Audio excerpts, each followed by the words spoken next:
You've likely noticed more empty shelves at the grocery store. Now the supply chain problems we're experiencing during the pandemic are now impacting local school districts' ability to feed students. Paula Tutman following the problem. She's live at the Romeo Community School District. Paula. Hi, Karen. So I may be in northern Macomb County at this particular school district, but make no bones about it, this is not a singularly isolated Romeo Community School District. This is a national problem, and it's got some pretty darn big implications. Feeding children, the best job in the world, to Nicole Haw, the food service director for Romeo Community Schools. Today was actually a really big day. We're so excited. Yeah, 789 lunches today. Just lunch, not including a la carte, and 189 breakfasts this morning. The goal to beat is 793. So it begs the question, why is it when you talk about what it takes to reach these goals of serving some 4,000 meals a day There you go. in a district with 5,000 students, you get this reaction? It's just really hard right now. But it'll be okay. We'll get it done just like we do every day.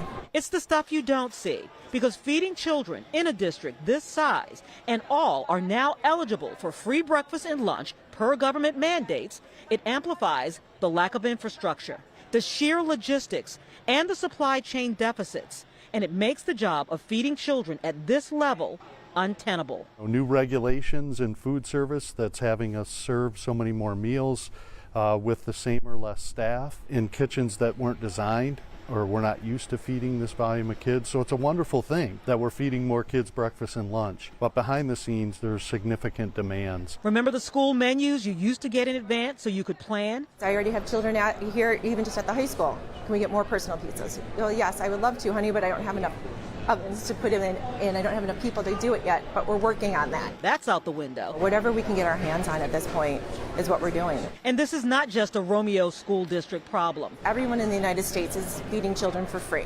So we're looking over 50 million children possible in the United States that could have free lunch and breakfast.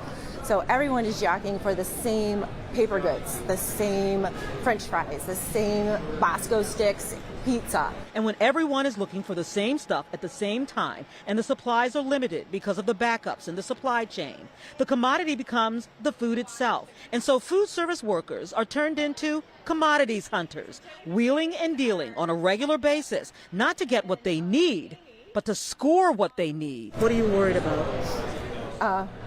People just throwing in the towel and walking away, or lost that love and feeling. I'm afraid that I will lose that love and feeling. I don't want to, because this is what we do. We do it well, and we enjoy doing it. Oh my gosh, you can certainly feel for these incredibly committed, dedicated but exhausted workers. They are worried about what they're going to feed kids tomorrow, because tomorrow always comes, but not necessarily what they need. And Karen, it obviously doesn't just stop here. We're also talking about the worker shortage at 6 o'clock. I'm going to take a look at this district, which is also struggling, like many other districts, with a school bus shortage, or school bus drivers shortage, rather. They're actually having to cancel bus routes in a rural school district. They're concerned that this could affect in-person learning, period.